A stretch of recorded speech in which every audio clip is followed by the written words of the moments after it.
everyone. It's so good to see you on this wintry day, and it's the sun is shining. It's a bright day. It's a wonderful time of the year. Got a little bit of snow, but that's all right. It's winter and it's Indiana, so It's gonna get worse. yes, they say. So I want to welcome everyone to Recovery in Action. I'm Sharon Cranfill, and I am your host today, and I have a very special guest, and I'm just thrilled for you to hear her story and see her recovery as she is in action in the community and doing things and living the dream is what I say all the time. So, and it's Yes. spring filler. And but I want to remind everyone that as long as there's breath in your body, there is hope. Mm-hmm. So anyone that is struggling, any parent, anyone that has a loved one that is in substance use disorder and active addiction, we just want you to know there are so many resources now that are available in Connersville and the surrounding areas, and we just want you to know that there's people out there that wants to help. There's phone calls you can make. There's projects getting ready to start. Yes, we've been hit with COVID hard, and yes, overdoses and such tragedies are on the rise, but as long as you're alive and you're breathing, there's hope. Mm-hmm. And we just want you to be encouraged today that there are places around the area. There's the Connection Cafe that Charmin Gabbard just opened. There's Better Days Through Jesus Christ with Derek Harrison. There is Mike Horning. He has, I believe it's called Soldiers in the Army. Mm-hmm. And they have a free clothing store. Mm-hmm. There are meetings nightly. On Monday evening is Better Days Through Jesus Christ, and Derek is located on Central Avenue right beside the Connection Cafe. And on Tuesday night, there's Brianna's Hope at Cross Point Biker Church. On Wednesday nights, there is AA, and that is on McCann Street. At the church there by Eastview School. On Thursday nights and Wednesday night too, I forgot to let you know this, there's a Celebrate Recovery, and that is at Growing Branches for Christ, and that starts at 5:30, and it's a great night, great meeting. It's for hurts, habits, and hang-ups. You do not have to be in active addiction. You can have trouble with gambling, pornography, obesity. It's just hurts, habits, and hang-ups. And that it's just really nice to have groups to where people can really be themselves. And then on Thursday evenings, there is another meeting on McCann Street at the Baptist Church. And on Friday night, there's a meeting there. And Saturday morning, Pastor Frank at the Methodist Church has a Brianna's Hope. And then on Sunday morning and Sunday night, there are church services that you can attend. And on Sunday evening at the parish house at St. Gabriel's, there is an AA meeting. And so every night of the week, there's something going on. There's places you can go, people you can call. There's hotlines, anything, even use your 211 if you don't know how to get a hold of someone. There's different places, different things that you can call. Resources are available. So now that I've told you things going on in the community, and we're blessed. Connersville is blessed. A lot of places that I've been to and I talk with people, they're always telling me, for such a little town, mm-hmm. we have a lot going on. And that's an encouragement because people are out there working. We're trying to help in every way that we can. So without further ado, I want to introduce Spring Filler. Thank you for being my guest today, Spring. This has been hard to get together. Bless your heart. You had COVID the last time we were supposed to do this. So now that you're recovering from COVID and you know, you have a recovery story too. So I'm just thrilled that you're here today. You do so much, and you're very gifted, very gifted. I can remember when you used to come up to the tanning salon. Do you remember that? And we would talk about signing and the Lord, and and it was signing. just you know, it was just so much fun. And to see you now where you came from, it's just amazing. Yeah. God is good. He is. I couldn't have done any of it without him. Isn't that the truth? Yeah. So we're going to start because I want to give you enough time because I really want you to speak to the people. And the show is about just encouraging people to know that no matter what you're going through, there's, you know, someone is going through it too, and that they have recovered, and that there's means of help. Yes. So start with where you want us to begin your story and where you are today. Okay. Well, I started using when I was 13 years old. That's the very first time I ever used any kind of mood-altering drug. My father was a chronic alcoholic, and he was also, if I was to say, he was undiagnosed and untreated for probably bipolar disorder. I've worked in the mental health for years, and I've been in addictions for 15, 16 years. Now, I've been sober for 22 years. My sobriety date is October 24th of 1999. 1999. When I was out there, I was like, go to party like it's 19. Yeah, I was getting sober like it's 1999. I wasn't partying. So, but I ended up, you know, when my father was very abusive, and my father actually taught us how to fear. And so when I say that he taught us how to fear, that was the biggest thing, and children were to be seen and they weren't to be heard. Yeah. So when I first drank alcohol, I felt like I had so much courage and I could actually talk. Like I really didn't talk to people. I was very introverted. Gave you boldness. Yeah, it gave me boldness. Today I have boldness, but it's not that kind of boldness. You don't have to have the alcohol, but, you know, I lived in Texas. I was actually born in California. I was raised in the panhandle of Texas where there's nothing. I mean, we live 21 miles out in the middle of nowhere. So a lot of the chaos, abuse, domestic violence, nobody was there. You know, back in those days, you know, nobody reported things. You know what I mean? It sounds horrible, but that's 52 years ago. I'm 52 years old. Yeah. So, you know, 52 years ago, you know, things like that just weren't reported. So, so then we ended up living in Texas until I was 17, and I would go to California on vacations. But my mom always sent me to church camp. So my mom was actually raised as a Catholic, and then, I mean, I'm not talking about denominations necessarily, but when she came to Texas, she met some ladies that were Holy Spirit filled, and I can say that because that is the way, that's my belief. Right. You know what I mean? Mine so, too. Yes. And so she met some ladies that really showed her a totally different world when it came to God. That God wasn't somebody that you, that was just passing just judgment on you, you know what I mean? But loved you. And you learned to have that reverence out of your love for him. And so as a child, she would send me to church camps, and it was always just me and my brothers that went to church with my mom, and my dad stayed home.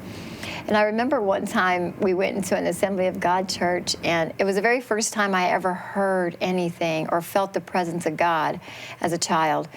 And somebody had spoken the Spirit, and then over here somebody interpreted, and it was very quiet. And she would say, "Be quiet and listen to the Lord speak." And it was like the first time I ever heard anything like that.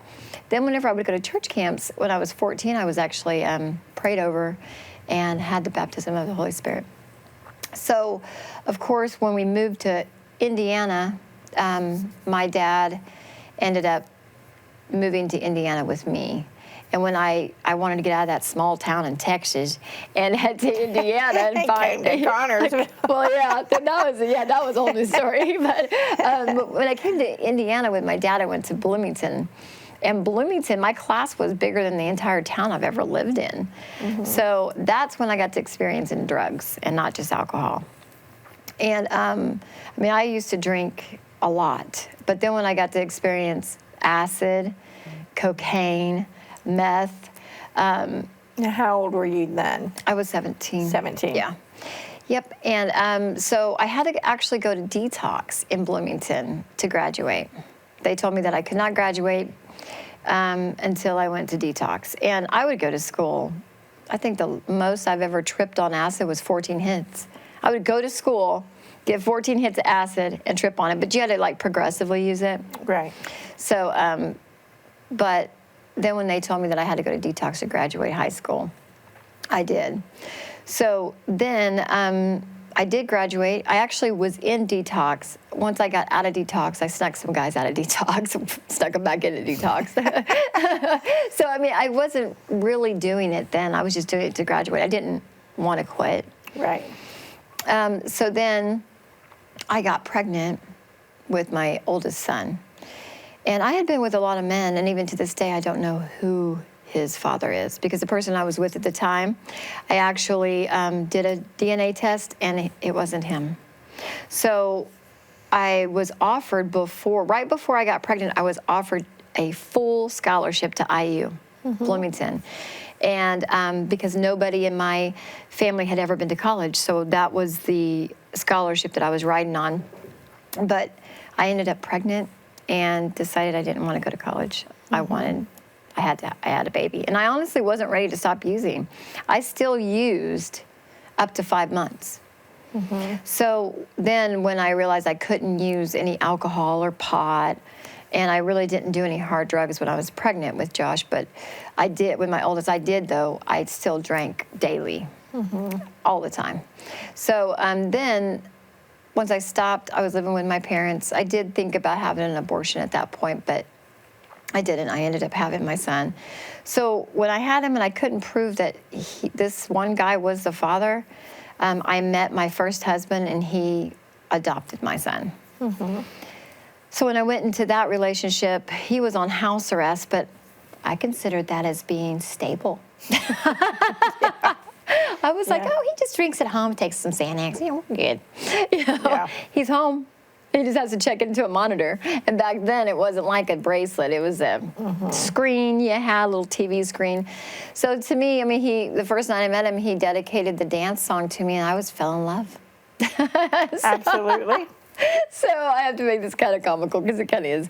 But so then that was a very abusive relationship. I was with him for 5 years, and then I was pregnant with my daughter. And it was so abusive at that point that I left. And when I ended up at the hospital, he really did a number on me. And when I left, I ended up in the hospital. And this is why I know that Jeremiah 1:5 says that he named me in my mother's womb before I was even born. Before I was even born, he created me for a purpose.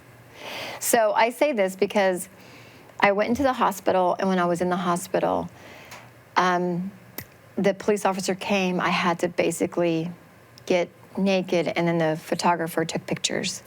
And she was actually going in to be I think she was going in to be a detective. I don't really know. But so I left there, and I ended up writing a deposition that he did not do that I fell at Lake Monroe in the dam. And then we tried to work things out. It didn't work out. So I ended up staying in a homeless shelter with my 2 children with about 4 bags and 2 little hands. And I stayed in that homeless shelter for about 4 months. Isn't it funny how we take on the, what do you want to call it, the bad situation of someone because we think we love them, and And we can change. Oh, they're going to change because they love me. Yeah, because they love me. So I ended up working 2 jobs, and when I worked 2 jobs, it just wasn't getting me out of that homeless shelter. I was trying to wait until I get into subsidized housing. And if you're in a homeless shelter, then you're pushed up the list into emergency housing. And then, so then at that point, I went into a nightclub, which was actually a strip club. And the owner said, I don't think I want you waiting my floors. I want you to strip. So then that began my 10-year career. And that's when things just turned for the worst. And when I say turn for the worst, that's when I started using methamphetamines. I used anything. Anything that I could, I used it. So at that point, I ended up 4 years from that getting arrested, I do believe. Yeah, I was arrested for drinking and driving. And when I went into jail, I had to stay there for about 12 hours. And then when I finally was released from jail, I had a probation officer that I had to meet. And they told me that I had to go into a MAD meeting. And when I went to the MAD meeting, little did I know that I was going to be locked in and there was going to be police officers and my probation officer. And so I had to work. So I had to get drunk before I went to the MAD meeting. Got to the MAD meeting, I had to be really drunk so that when I was done with the MAD meeting, I can go back to work and I could still have a buzz. So, so I went into the MAD meeting and my probation officer pulled me out and said that I had to give a breathalyzer. Of course, I registered pretty high. Mm-hmm. And she told me that they were going to revoke my probation. I had to be at her office at Monday morning. And so I was so nervous. And then the boyfriend that I had actually he was from Connersville. And he said, he actually said, why don't you ask for a transfer from your probation being in Bloomington to Monroe County to Fayette County. So I prayed that whole weekend. And I get to the probation officer and I asked her if I could talk to her supervisor of probation. Mm-hmm. Because I couldn't stand my probation officer. I was scared to death of her. And it wasn't her, it was me, of course. Right. So She was just calling you out. Yeah, she was just calling me out. And so I went to the supervisor of probation asking if I could have a transfer, which usually does not happen. And I sat there and she said, "You don't remember me, do you?" And I was like, oh my gosh, she thinks I'm somebody I could play this totally and I might be able to get, if it's a good thing. And she said, "You actually changed my entire career choice." And I was like, okay, she has me completely mixed up with somebody else, and I'm going to, hopefully I don't know her as far as my occupation. And I was like, I don't really think you have the right person. And she said, yeah, I do. She said, I was the photographer who took pictures of you when you were in the hospital. Oh, wow. And she goes, I was going to go in as a private detective, and then when I heard that you wrote a deposition, and he was on probation, that's when I decided I was going to be a probation officer. Wow. And she said, I remember you then, and you did not use. And she's right. I didn't use while I was in that marriage. I might have drank, but I didn't do anything to that magnitude I was doing at that point. And she said, you know what? I'm going to let you go to Bloomington, or to Connersville, and I'm going to give you that transfer. But you're going to be in IOP at Centerstone, or it was Dunn Center back then. Mm-hmm. And she said, you're going to finish your IOP and you're going to stay on probation. And they didn't revoke my probation. They didn't send me to jail. They ended up sending me here. And I was in IOP here at the Dunn Center for about 3 weeks. I watched, and I was going to AA because I was court ordered to go to AA.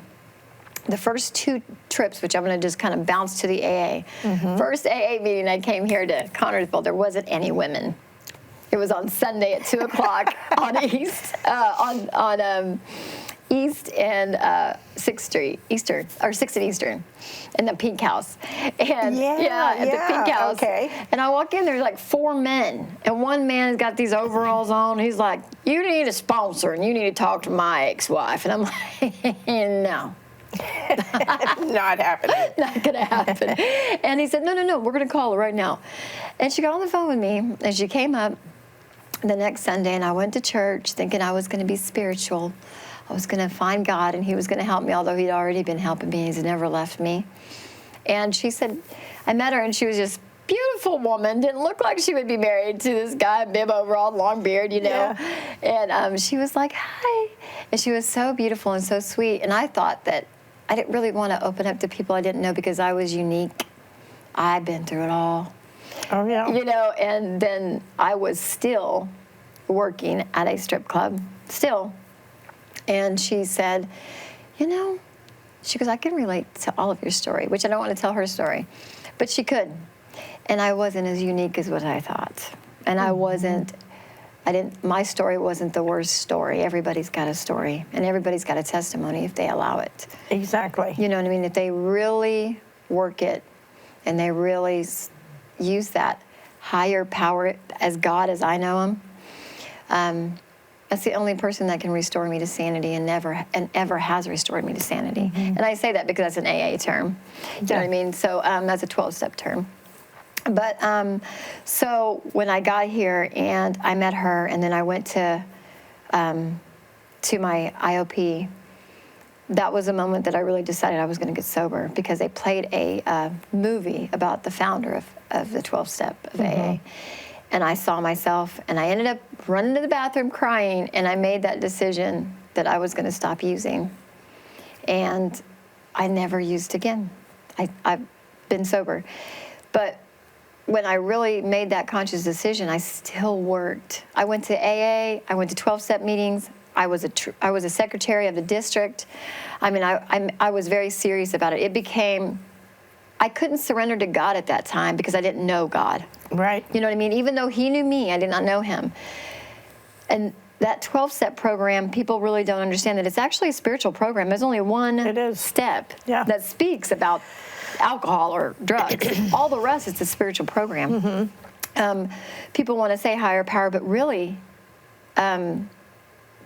he said God. It's the 12 steps says God as you understand him. It doesn't say Amazon woman. It doesn't say doorknob. It doesn't say that. You know what I mean? Ashtray. Ashtray. You let the community be your higher power. Well, I can manipulate my community. I can manipulate anything. The only person I cannot, or the only being I cannot manipulate is God. Yeah. I can manipulate myself. I can justify any moment to use. So it took me 4 years of sobriety and them teaching me how to have a relationship with God, not a religion. And all my life I was raised up in religion.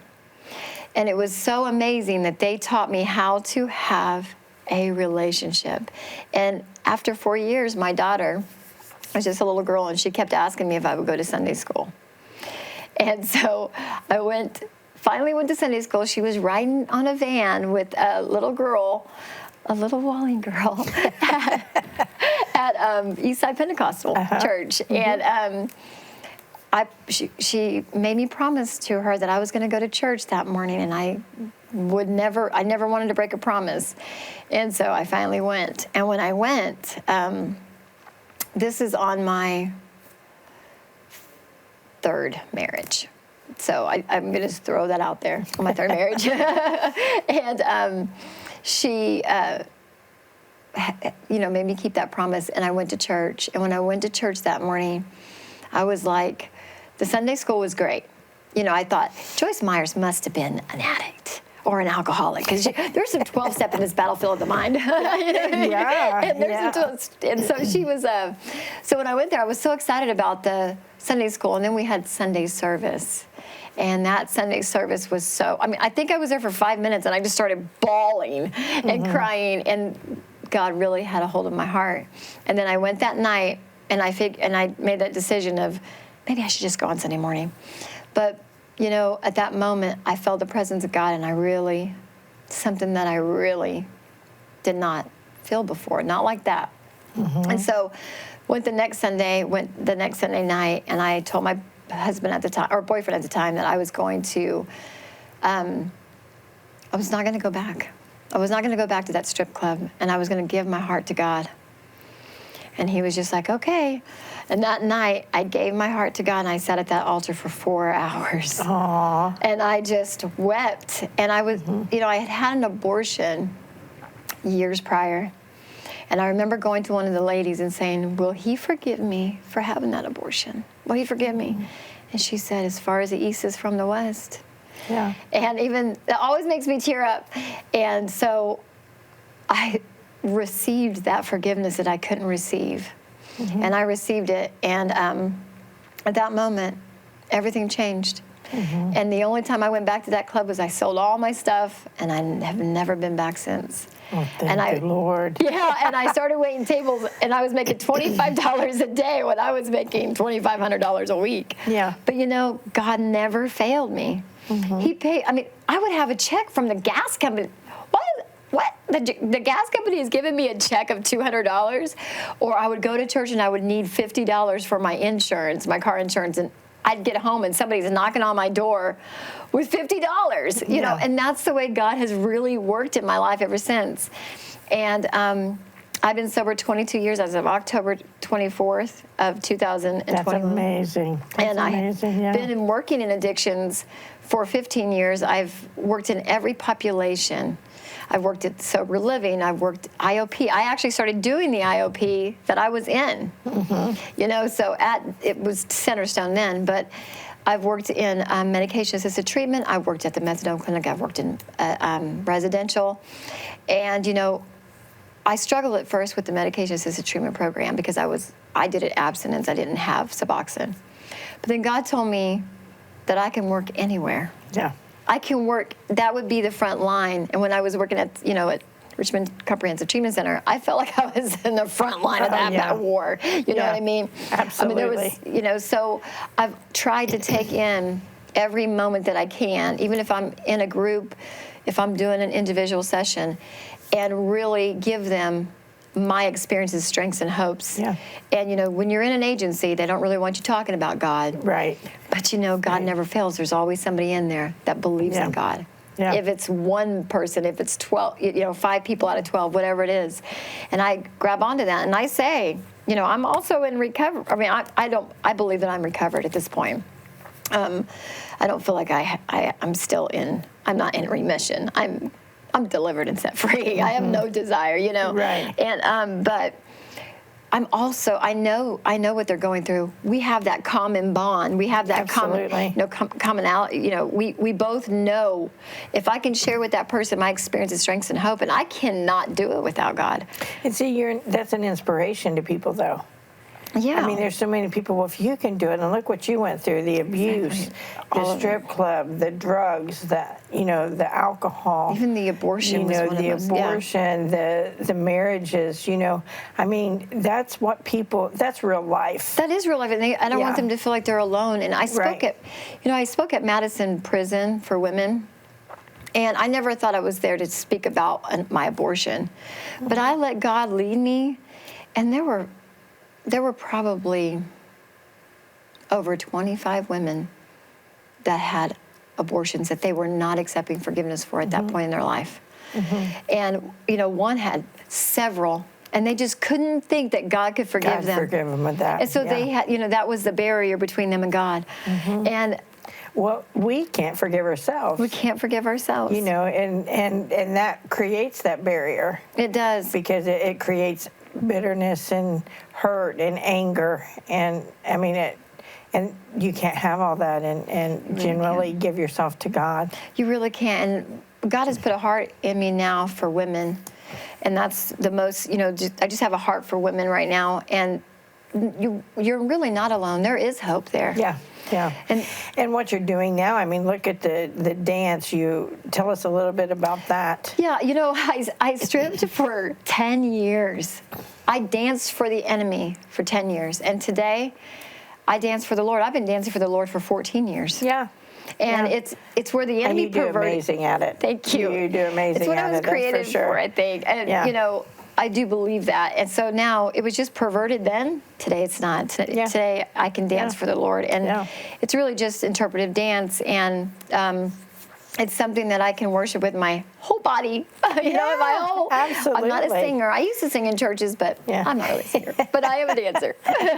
Well, one thing, just as spring has came and she has shared her heart, and all this goes back to this is recovery in action. It is. This is, you know, just turning your life over and accepting support, accepting, you know, the help, the resources that we have, and you found it through Christ. You know, there's so many different, you know, I'm faith-based, so I fully believe that Christ is the answer, but there are so many pathways to recovery. And that's what this show is about. This is real life. This is recovery in action.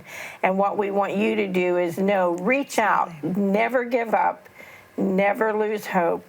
Just reach out and ask someone to help you. And thank you so much for joining us today. We love you and appreciate you. God bless.